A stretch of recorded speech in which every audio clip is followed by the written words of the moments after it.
Good morning.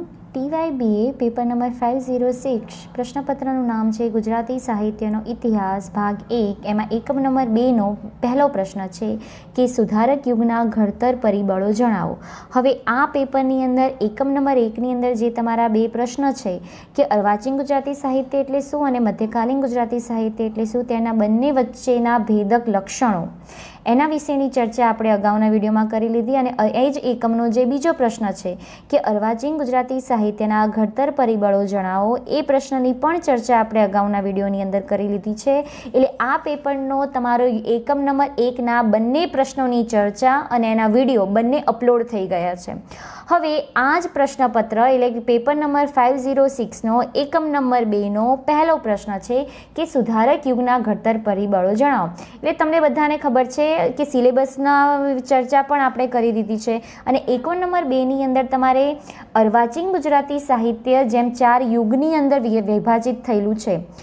સુધારક, પંડિત, ગાંધી, અનુગાંધી, આધુનિક અને અનુઆધુનિક, આમ 4 યુગના. એટલે એમાં સૌથી પહેલાં સુધારક યુગના ઘડતર પરિબળ એટલે કે 1850થી લઈને 1885 સુધી જે બી સાહિત્ય રચાયું તેને આપણે સુધારક યુગનું સાહિત્ય કહીએ છીએ. એટલે આ યુગના સાહિત્યના ઘડતરની અંદર કયા કયા પરિબળો જવાબદાર છે તેના વિશેની ચર્ચા કરવામાં આવશે. હવે આ જ એકમ એટલે કે આ સુધારક યુગની એટલે કે સુધારક યુગના ઘડતર પરિબળો કયા એટલે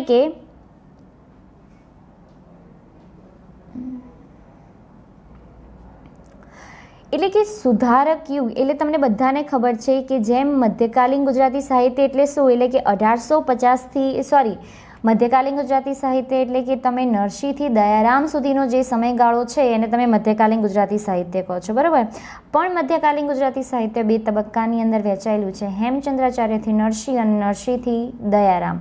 હવે જેમ આમ આખું સમગ્ર સાહિત્ય એટલે હેમચંદ્રાચાર્યથી શરૂ કરી અને નરસિંહ દયારામ સુધીનું જે સમગ્ર સાહિત્ય છે તેને આપણે મધ્યકાલીન ગુજરાતી સાહિત્ય કહીએ છીએ. એમ અર્વાચીન ગુજરાતી સાહિત્ય એટલે કે 1850થી લઈને અત્યાર સુધી જે પણ સાહિત્ય રચાય છે તેને અર્વાચીન ગુજરાતી સાહિત્ય કહીએ છીએ. જેમ મધ્યકાલીન ગુજરાતી સાહિત્ય બે તબક્કાની અંદર વહેંચાયેલું છે એમ અર્વાચીન ગુજરાતી સાહિત્ય 4 યુગની અંદર વહેંચાયેલું છે. એમાં સુધારક યુગ જેને નર્મદ યુગ પણ કહેવામાં આવે છે, પંડિત યુગ જેને ગોવર્ધન યુગ કહેવામાં આવે છે, ગાંધી, આધુનિક અને અનુઆધુનિક યુગ. હવે એમાં આજે આપણે ચર્ચા સુધારક યુગની કરવાની છે કે સુધારક કયા કયા પરિબળોના આધારે તમે એને સુધારક યુગ કહો છો. હવે સુધારક યુગના ઘડતર પરિબળોની અંદર જે મહત્ત્વના સર્જક હતા એ છે નર્મદ, દલપતરામ, મહિપતરામ નીલકંઠ, નવલરામ અને નંદશંકર તુલજાશંકર મહેતા.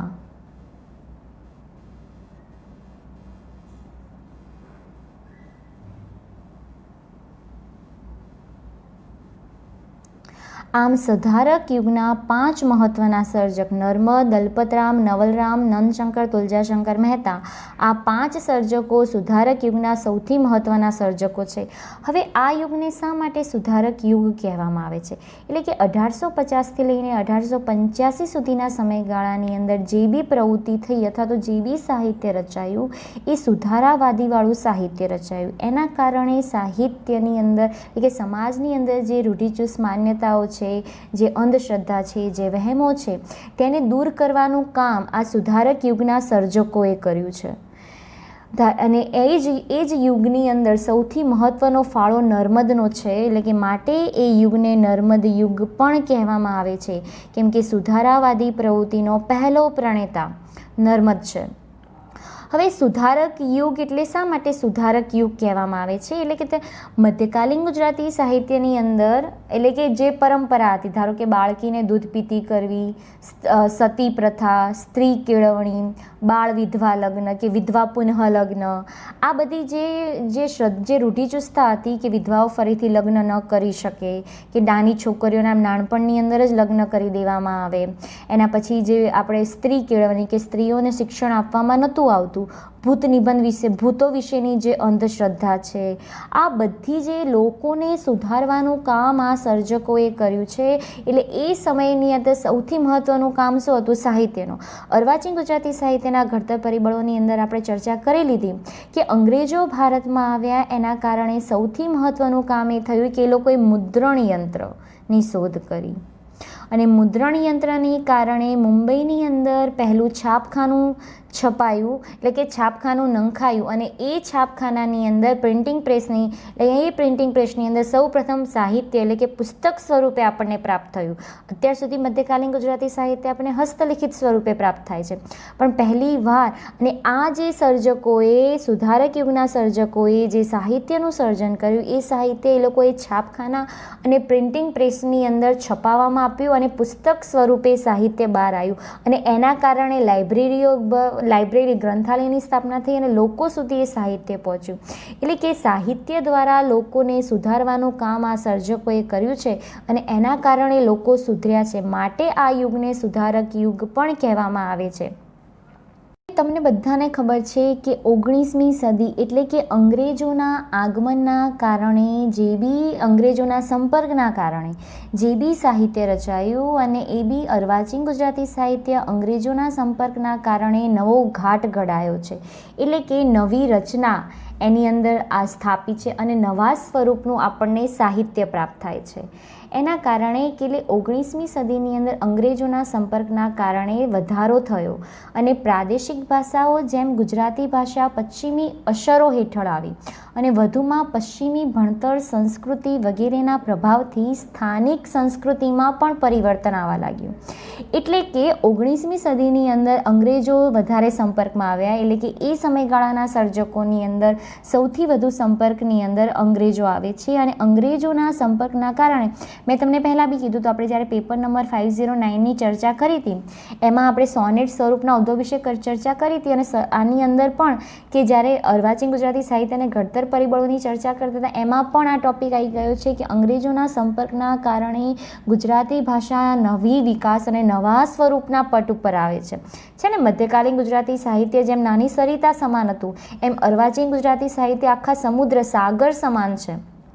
એટલે કે અંગ્રેજી સાહિત્યના સંપર્કના કારણે અને અંગ્રેજો આવ્યા તો સાથે એમનું સાહિત્ય લેતા આવ્યા અને એ સમયગાળાના સર્જકો અંગ્રેજી સાહિત્યનો અભ્યાસ કરે છે અને અંગ્રેજી સાહિત્યનો અભ્યાસ કર્યા પછી એટલે કે પશ્ચિમી સંસ્કૃતિ, પશ્ચિમના સાહિત્યના જે સ્વરૂપો છે એ સાહિત્યના સ્વરૂપોનો સંપર્ક આપણા એ યુગના સર્જકો કરે છે અને એના કારણે આપણને ગુજરાતી સાહિત્યનું અલગ સ્વરૂપ મળે છે.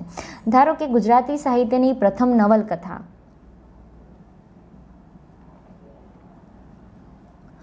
કરણ ઘેલો છે, બરાબર. હવે કરણ ઘેલો એ પ્રથમ નવલકથા છે. નવલકથા સ્વરૂપ અંગ્રેજોના આગમનની સાથે તો ચલો આ સોનેટ આ જ સ્વરૂપ તમે રહેવા દો ને. આપણે સોનેટની તમે પેપર નંબર 9ની અંદર સોનેટની જે ચર્ચા કરી હતી એની અંદર જ આપણે ચર્ચા થઈ ગઈ છે કે અંગ્રેજ એ જે અર્વાચીન ગુજરાતી સાહિત્યના જે સ્વરૂપો છે એ લોકોના ઇતિહાસના કે એ લોકોના સાહિત્યના ઇતિહાસના મધ્યકાળમાં તો હતું જ, પણ આપણે એનો સ્વીકાર અર્વાચીનતામાં કર્યો છે માટે આપણા માટે તે નવા સાહિત્ય સ્વરૂપો છે. એટલે કે ગુજરાતી ભાષા પશ્ચિમી ભાષા અસર નવી ઘડાઈ અને હવે જે ભાષા ઘડાઈ રહી હતી એ ભાષાની અંદર ભણતર અને સંસ્કૃતિ એટલે કે પશ્ચિમી ભણતર, પશ્ચિમી શિક્ષણ પદ્ધતિની અસર એ સમયગાળાના સર્જકોમાં હતી અને એ સમયગાળાના સર્જકો પશ્ચિમી શિક્ષણ પદ્ધતિના કારણે લોકોને સુધારવા માંગતા હતા. એટલે એના કારણે સમાજમાં બે વર્ગ આવ્યા. એટલે સમાજમાં બે વર્ગ આવ્યા એટલે કે કયા વર્ગ? તો કે બંને વર્ગો જાગૃતિ લાવવા માંગતા હતા, કે બંને વર્ગો સુધારાવાદી પ્રવૃત્તિ કરવા માંગતા હતા, પણ બંને વર્ગની અંદર બે ભાગ પડી જાય છે. એમાંનો જે પહેલો ભાગ છે કે એક રૂઢિગત વ્યવહાર ને સંસ્કૃતિનું પાલન ગણતો હતો અને એક સમાજની વિકૃતિઓ અને અન્યાયોને દૂર કરવાને જરૂરી સમજતો હતો. એટલે કે એક રૂઢિગત વ્યવહારને જ સંસ્કૃતિનું પાલન ગણતો હતો. એટલે કે એ સમયગાળાની અંદર જે રૂઢિગત પરંપરાઓ છે, જે સંસ્કૃતિ છે, જે રિવાજો છે, જે માન્યતાઓ છે એને માણનારો વર્ગ હતો અને એક બીજો વર્ગ એવો હતો કે એ વિકૃતિઓ છે, એક અંધશ્રદ્ધા છે, એ બધી ખરાબવાદી પ્રવૃત્તિને દૂર કરવાનો એટલે કે દૂર કરવાનો વિચાર એ કરતો હતો. આમ એ સમયગાળાની અંદર આ રીતે બે ભાગની અંદર બે વર્ગો વેચાઈ જાય છે અને એમાં એ લોકો અને તેના કારણે પ્રાર્થના સમાજ, આર્ય સમાજ અને થિયોસોફિકલ સોસાયટીની એક તરફ સ્થાપના થઈ, જે ધર્મબળથી સુધારા ઈચ્છતી હતી. તો બીજી તરફ સુધારકો હતા જે ઉચ્છેદક સુધારામાં માનતા હતા. એટલે કે આ સમયગાળાની અંદર ગુજરાતી સાહિત્યમાં સમાજ જીવનમાં સુધારો એ મુખ્ય વિષય હતો. જો બંને વર્ગ છે, ભલે એક રૂઢિગત માન્યતાઓ જે સંસ્કૃતિને ધ્યાનમાં રાખીને લોકોને સુધારવા માંગે છે, અને એક વર્ગ એવો હતો જે રૂઢિગત માન્યતાઓ છે, જે અંધશ્રદ્ધાઓ છે, જે રિવાજો છે, એ રિવાજોથી દૂર રાખીને લોકોને સુધારવા માંગતો હતો. એટલે સુધારાવાદી પ્રવૃત્તિ તો ત્યાં થઈ રહી છે, પણ બંનેના જે પટ કહેવાય ને, બંનેના વિચારો અલગ હતા. એટલે કે સુધારાવાદી એ લોકો ઉચ્છેદક સુધારામાં માનતા હતા. એટલે કે રૂઢિચુસ્ત જે માન્યતાઓ છે એ માન્યતાઓથી દૂર કરીને, ધારો કે હું તમને એક ઉદાહરણ આપું કે એ સમયગાળાની અંદર વિધવા ફરીથી લગ્ન કરી શકતી નથી. બરાબર, તમે જો મધ્યકાલીન ગુજરાતી સાહિત્યથી લઈને અત્યાર સુધી મીરાબાઈ એ પોતે કૃષ્ણને પતિ માનતા હતા, પણ છતાં પણ એ એમના જે દિયર છે એ દિયર એમને મીરાબાઈની ભક્તિ એમને પસંદ નથી, એટલે તો એ રાણાજી એમને વિષનો પ્યાલો મોકલે છે, એમને મારવા માટે જાય છે. એટલે ઘણા બધા એમને એવા ષડયંત્ર કર્યા જેથી એ પોતે મીરાબાઈ ત્યાં પોતાના મેવાડને છોડી અને પોતાનું અંતિમ જીવન એ ગુજરાતમાં આવીને વ્યતીત કરે છે. એટલે એ સમયગાળાની પરિસ્થિતિ એની છે, વિધવા ફરીથી લગ્ન ન કરી શકે. એને ધ્યાનમાં રાખીને નર્મદ એ સુધારાવાદી પ્રવૃત્તિની અંદર વિધવા પુનઃ લગ્ન નામનો નિબંધ લખે છે. એટલે કે વિધવાઓને પણ ફરીથી લગ્ન કરવા જોઈએ. અને નર્મદ ખાલી આ લખે છે એવું નથી, પણ એ પોતે એની જે મારી હકીકત, જે એની ગુજરાતી સાહિત્યની આપણે જેને પ્રથમ આત્મકથા કહીએ છીએ, એ મારી હકીકતની અંદર પણ એને પોતે એક વિધવા સાથે લગ્ન કર્યા છે. એટલે એનું સાહિત્ય લોકોને સુધારવા માટે પૂરતું નહોતું કે ફક્ત બસ લોકોને સુધારી શકે, પણ એ પોતે પણ એ રૂઢિચુસ્ત માન્યતાઓમાંથી માનતો હતો, માટે એ પોતે વિધવા ફરીથી લગ્ન કરી શકે એનો હિમાયતી તો હતો, પણ સાથે સાથે એ વાતનું એ પોતે અનુકરણ પણ કરે છે. એ સલાહ નથી આપતો કે આદર્શ નથી આપતો. આપણે હંમેશા છે ને લોકોને સલાહ આપતા હોઈએ કે તમે આમ કરો, તેમ કરો, પેલું કરો, પણ એનું પાલન પોતાના જીવનની અંદર નથી કરતા. જ્યારે એ સમયગાળાની અંદર નર્મદ આનું એક ઉત્તમ ઉદાહરણ આપે છે કે પોતે તો માને છે કે વિધવા ફરીથી લગ્ન કરી શકે, પણ પોતાના જીવનની અંદર પણ જ્યારે એની પત્નીનું અવસાન થઈ જાય છે ત્યારે પોતે વિધવા સાથે લગ્ન કરે છે. લોકોનો વિરોધ હોવા છતાં પણ, અને એ બી જો સખત તમે વિરોધી હો અને સખત લોકો તમારા વિરોધી હોય અને વિરોધની અંદર ટકવું પણ એક કેમ કહેવાય સાહસભર્યું કામ છે, એવું નર્મદ એ સમયગાળાની અંદર કામ કર્યું છે. આમ એ સમયગાળાની અંદર બે વર્ગ એટલે કે બીજી તરફ સુધારક હતા, એટલે કે એ ગુજરાતી સાહિત્યમાં સમાજ જીવનમાં સુધારો એ સમયગાળાની અંદર મહત્ત્વનો વિષય હતો. તેમાં નર્મદ, ગોવર્ધનરામ ત્રિપાઠી અને પ્રજ્ઞાચક્ષુ પંડિત ગટુલાલ. પ્રજ્ઞાચક્ષુ એટલે કે એમની આંખો નહોતી એ ગટુલાલ, જેઓ આર્ય ધર્મ અથવા તો સનાતન ધર્મની શોધ કરી અને તેઓ સાહિત્યનું સર્જન કરતા હતા. એટલે કે આર્ય ધર્મ અને સનાતન ધર્મ એટલે કે જે સત્ય છે તેને જ કેન્દ્રમાં રાખી અને લોકોને સુધારાવાદી પ્રવૃત્તિ કરતા હતા.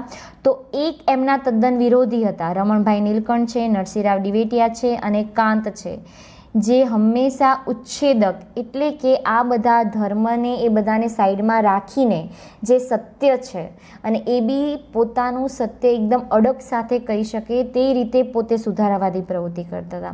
એટલે આમ 19મી સદીની અંદર જેટલા બી સર્જકો થઈ ગયા એ બધા સર્જકોનો મુખ્ય હેતુ શું હતો કે લોકોને સુધારવા, કે લોકોની અંદર જે રૂઢિચુસ્ત માન્યતાઓ છે, જે રિવાજો છે, જે અંધશ્રદ્ધા છે, જે ગેરસમજ છે તેને સુધારવાદી કરી, એટલે કે એને સુધારીને લોકો સમક્ષ અને લોકોને સુધારાવાદી પ્રવૃત્તિ કરવી. અને એ સમયે લોકોને સુધારવાનું કામ મહત્ત્વનું હોય તો તે સાહિત્ય છે, કેમ કે સાહિત્ય દ્વારા એ લોકો પોતે લખતા અને લોકો સુધી એ સાહિત્ય પહોંચે, એટલે લોકો એ સાહિત્ય વાંચતા અને પછી વાંચ્યા પછી એ લોકો પોતે પોતાના જીવનની અંદર અનુકરણ કરતા. જેમ નર્મદે પણ વિધવા પુનઃ લગ્ન નિબંધ આપે છે, તે પોતે વિધવા સાથે લગ્ન કરે છે. એ જ રીતે નવલરામનું જે શાળાપત્ર નામનું સામાયિક છે એ શાળાપત્રની અંદર પણ સ્ત્રી કેળવણી કે સ્ત્રીઓને ભણાવી એના વિશે નર્મદ દાંડીઓ સામાયિકની અંદર પોતે એક લેખ લખે છે. તો એ સમયગાળાની અંદર સ્ત્રીઓ ભણી એટલે જે નવલરામનું શાળાપત્ર જે સામાયિક છે તો એની અંદર સ્ત્રીઓ અંક લખે છે, સ્ત્રીઓ લેખિકા તરીકે તે આવે છે, એક લેખક એ સમયગાળાની અંદર. એટલે કે લોકોને સુધારાવાદ એટલે કે લોકો તો સુધરી જ રહ્યા હતા સાહિત્યના કારણે. હવે સુધારક યુગના ઘડતર પરિબળોની અંદર સર્જક વિશે વાત કરીએ કે કયા કયા સર્જકો આવે છે અને એ સર્જકોની સાહિત્ય પ્રવૃત્તિને આધારે સુધારક યુગ શા માટે અલગ રીતે એટલે કે અલગ સુધારાવાદી સાહિત્ય રચાયું. તો એમાં આવે છે દલપતરામ, જેમનો સમયગાળો 1820થી 1898 સુધીનો એમનો સમયગાળો છે અને એ સમયગાળાનો મહત્ત્વનો સર્જક છે. એટલે બંને નર્મદ જે 1833થી 1886 એટલે આ યુગને નર્મદ દલપત યુગ પણ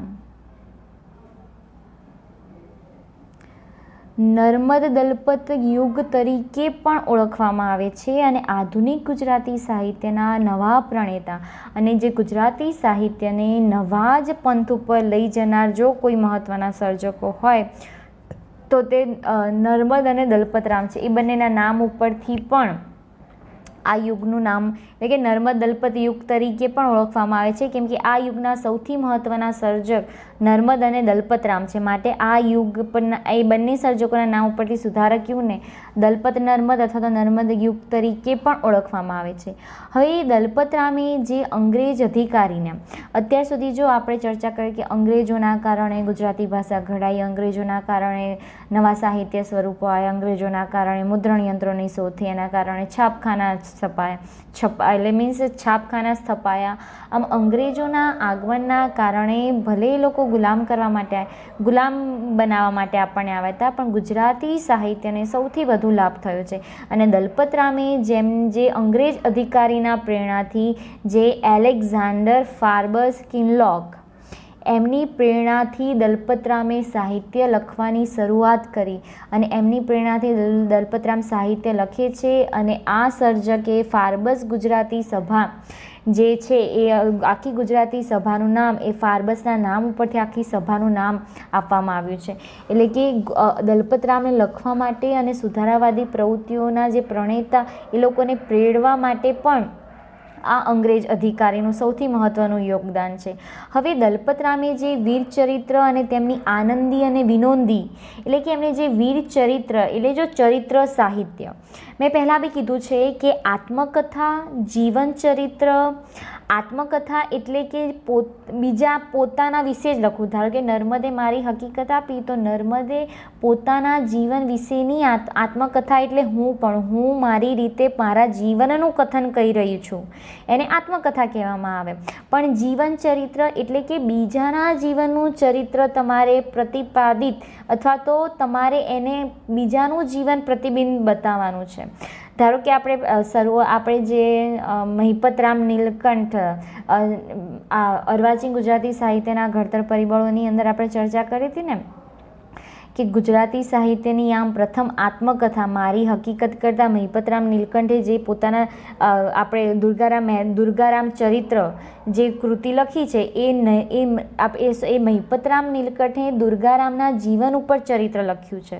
ધારો કે પ્રેમાનંદે જે કુંવરબાઈનું મામેરું જે આખ્યાન આપ્યું એ કુંવરબાઈનું મામેરું એ પ્રેમાનંદે નરસિંહના જીવન ઉપરથી લખ્યું છે. એટલે કે જીવન ચરિત્ર અને આત્મકથા બંનેની અંદર ફેર છે. આમ વીણા ચરિત્ર ઉપરથી એટલે કે દલપતરામે વીણા ચરિત્ર લખે છે અને વીણા ચરિત્ર ઉપર સૌથી પહેલાં આનંદી અને વિનોદી એટલે કે હાસ્ય ભાષા પ્રયોગ પરની પકડ અને હાસ્ય નિરૂપણ કરતા એમને જો પેલું મિથ્યાભિમાન નાટક જે જીવરામ ભટ્ટનું જે પાત્ર છે એ હાસ્યની એટલે કે હાસ્યની પકડ, વિનોદી એટલે કે હાસ્યની પકડ દલપતરામની અંદર સારી રીતે હતી. અને એમના ગદ્યની અંદર આ બંને બાબતોનો એમનું તમે કોઈ પણ ગદ્ય જોઈ લો એ બંને ગદ્યની અંદર આ બંને બાબતોનો સમાવેશ થાય છે.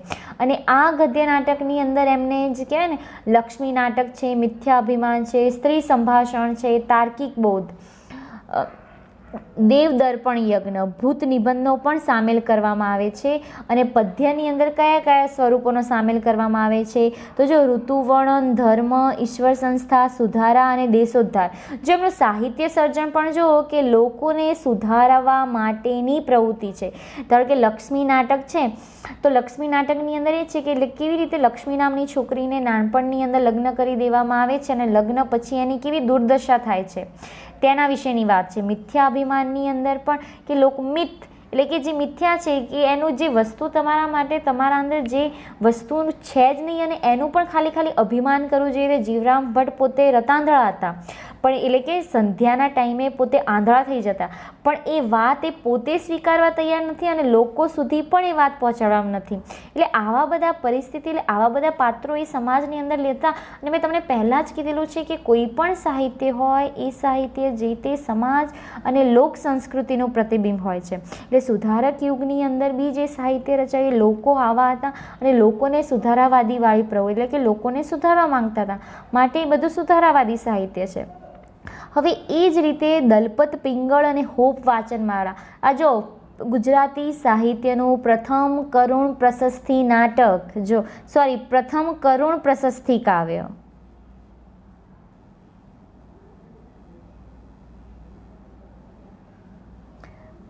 છે એ ફાર્બસ વિરહ. એટલે કે જે અંગ્રેજ અધિકારી એલેક્ઝાન્ડર કિનલોક છે જેમની પ્રેરણાથી દલપતરામ લખે છે અને જેમની પ્રેરણાથી ગુજરાતી ભાષાને સારો એવો વિકાસ અને સારો એવો પટ મળ્યો છે, એ એલેક્ઝાન્ડર કિનલોકનું મૃત્યુ થઈ જાય છે. અને એમના મૃત્યુના કારણે દલપતરામ એમના વિરહની અંદર ફાર્બસ વિરહ નામનું એક કાવ્ય આપે છે, જે ગુજરાતી સાહિત્યનું પ્રથમ કરુણ પ્રશસ્તિ નાટક છે. આમ એ જ ફાર્બસના કારણે કે જે સુધારાવાદી પ્રવૃત્તિ થઈ રહી હતી તે મુંબઈની અંદર, એ ફાર્બસના નામ ઉપરથી એને ફાર્બસ સભા એનું નામ આપવામાં આવ્યું. એટલે કે જો સુધારાવાદી પ્રવૃત્તિની અંદર, એટલે કે આ પ્રશ્નની અંદર આપણે ચર્ચા કરી કે સુધારક યુગના ઘડતર પરિબળો જણાવો. તો સુધારક યુગના ઘડતર પરિબળોની અંદર આપણે સુધારક યુગ એટલે શું, એટલે કે અર્વાચીન ગુજરાતી સાહિત્ય 1850 પછી જે પણ સાહિત્ય રચાયું તેને અર્વાચીન ગુજરાતી સાહિત્ય કહેવામાં આવે છે. એટલે કે જેમ મધ્યકાલીન ગુજરાતી સાહિત્ય એટલે કે નરસિંહથી દયારામ સુધી, મધ્યકાલીન ગુજરાતી સાહિત્ય 2 તબક્કામાં વહેંચાયેલું, હેમચંદ્રાચાર્યથી નરસિંહ અને નરસિંહથી દયારામ. આમ સમગ્ર સાહિત્ય કયું છે? મધ્યકાલીન ગુજરાતી સાહિત્ય. પણ એ જ રીતે અર્વાચીન ગુજરાતી સાહિત્ય એટલે કે 1850થી લઈ અને અત્યાર સુધી જે બી સાહિત્ય રચાયું છે તે અર્વાચીન ગુજરાતી સાહિત્ય. પણ જેમ મધ્યકાલીન ગુજરાતી સાહિત્ય 2 તબક્કાની અંદર વહેંચાયેલું છે, એમ અર્વાચીન ગુજરાતી સાહિત્ય 4 યુગની અંદર વહેંચાયેલું છે. સુધારક, પંડિત, ગાંધી, અનુગાંધી, આધુનિક અને અનુઆધુનિક. હવે એમાં આપણે એકમ નંબર 2નો જે તમારો પહેલો પ્રશ્ન છે, સુધારક યુગના ઘડતર પરિબળો જણાવો, તેના વિશેની ચર્ચા કરતા હતા. સુધારક યુગના આ પ્રશ્નની અંદર આપણે સુધારક યુગનો સમયગાળો કયો છે, એટલે કે 1850થી 1885 સુધીનો સમયગાળો. હવે આ જ સમયગાળાની અંદર કયા કયા સર્જકો થઈ ગયા, એ સર્જકોની સુધારાવાદી પ્રવૃત્તિ કરી હતી, માટે આ યુગને સુધારક યુગ કહેવામાં આવે છે અને નર્મદ યુગ પણ કહેવામાં આવે છે, નર્મદ દલપત યુગ પણ કહેવામાં આવે છે. કયા સમયગાળાની અંદર આ બંને સર્જકો મહત્વના છે અને એ લોકોના ગદ્યના કારણે સુધારક યુગ અર્વાચીન ગુજરાતી સાહિત્યનું સાહિત્ય નવી જ રીતે ખેડાયું છે. અને આ સમયગાળાના જે મહત્ત્વના સર્જકો હતા, નર્મદ છે, દલપતરામ છે, મહિપતરામ નીલકંઠ છે, નવલરામ છે, નંદશંકર તુલજાશંકર મહેતા છે, એ સમગ્ર એ બધા સર્જકો એ મહત્ત્વના છે. હવે એ બધા જ મહત્ત્વના સર્જકોને આપણે વારાફરતી જોઈશું. એમાં આજે આપણે દલપતરામ અને ફાર્બસ કિનલોક, એટલે કે આ એલેક્ઝાન્ડર કિનલોક, એટલે કે જે એલેક્ઝાન્ડર ફાર્બસ કિનલોકની પ્રેરણાથી દલપતરામે લખવાની શરૂઆત કરી અને આ અંગ્રેજી અધિકારીના કારણે ગુજરાતી ભાષાને નવો વિકાસ, અને કે ફાર્બસ એ ગુજરાતી દલપતરામ આમની પ્રેરણાથી લખે છે અને આમની પ્રેરણાને જ્યારે આમનું મૃત્યુ થાય છે ત્યારે ગુજરાતી ભાષાનું પ્રથમ કરુણ પ્રશસ્તિ કાવ્ય ફાર્બસ વિરહ દલપતરામે એમના મિત્ર ફાર્બસની યાદની અંદર લખ્યું છે. અને મુંબઈની અંદર જે સાહિત્યની જે સભા ભરાતી હતી એને એ આખા સાહિત્યની સભાના ફાર્બસ ગુજરાતી સભાના આ અંગ્રેજ અધિકારીના નામ પરથી આપવામાં આવ્યું છે. હવે પછીના આપણે વિડીયોની અંદર આપણે નવલરામ છે, નર્મદ છે, મહિપતરામ નીલકંઠ છે, એ બધા સર્જકો વિશેની ચર્ચા કરીશું.